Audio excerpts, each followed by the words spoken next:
நம்மலாம் பிளாட் வாங்குறோன்னு வைங்க, வீடு கட்டுறதுக்கு பிளாட் வாங்குவோம். கஷ்டப்பட்டு சம்பாதிச்சு வீடு கட்டுறதுக்கு பிளாட் வாங்குவோம்.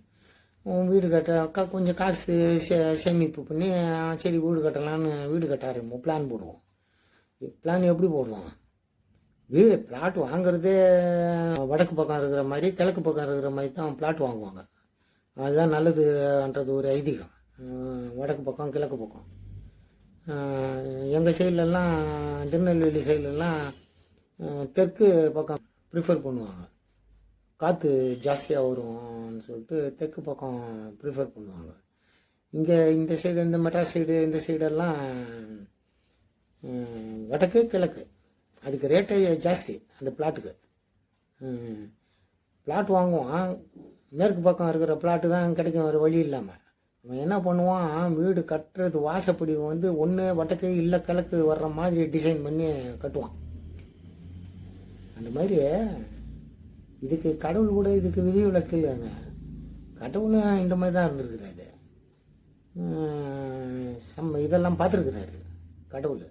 அவரும் ஒரு இதை இந்த மாதிரி பார்த்து பண்ணுறாரு கடவுள் ஒரு காரியத்தை. என்னது அவர் கடவுள் வந்து ஏதேன் தோட்டத்தை உருவாக்குறாரு. உருவாக்கும்போது வேதத்தில் போட்டிருக்கு, அதை கிழக்கு திசையில் இருக்கிற மாதிரி அவர் உருவாக்குறாரு ஏதேன் தோட்டத்தை. ஆச்சரியமா இல்லை? கடவுள் கூட இதுக்கு இது அவருக்கு இல்லை. ஆபிரகாமையும் கர்த்தர், நீ உன் தேசத்தையும் உன் இனத்தையும் விட்டு நான் சொல்லும் இடத்துக்கு போ என்று சொல்லும்போது அவன் விசுவாசித்து போகும் இடம் இன்னதென்று தெரியாமல் போனான் என்று நாம் வேதத்தில் நம்ம பார்க்குறோம். அவன் என்ன பண்ணுறான், மோரே சமபூமி வரைக்கும் வந்து கானானுக்கு வந்துடுறான். மோரே சமபூமிக்கு வந்து அங்கேருந்து திரும்ப பெத்தேலுக்கு நேரே இருக்கிற ஒரு மலைக்கு போகிறான்.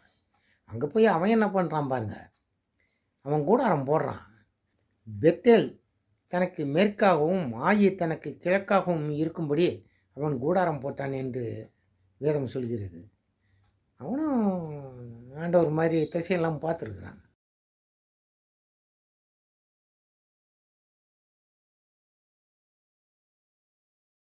இந்த கிழக்கு திசை பிளாட்டுங்க ரேட்டு உயர்ந்ததுக்கு இவங்க தான் காரணம்னு நினைக்கிறேன் நான். நீங்கள் என்ன நினைக்கிறீங்க?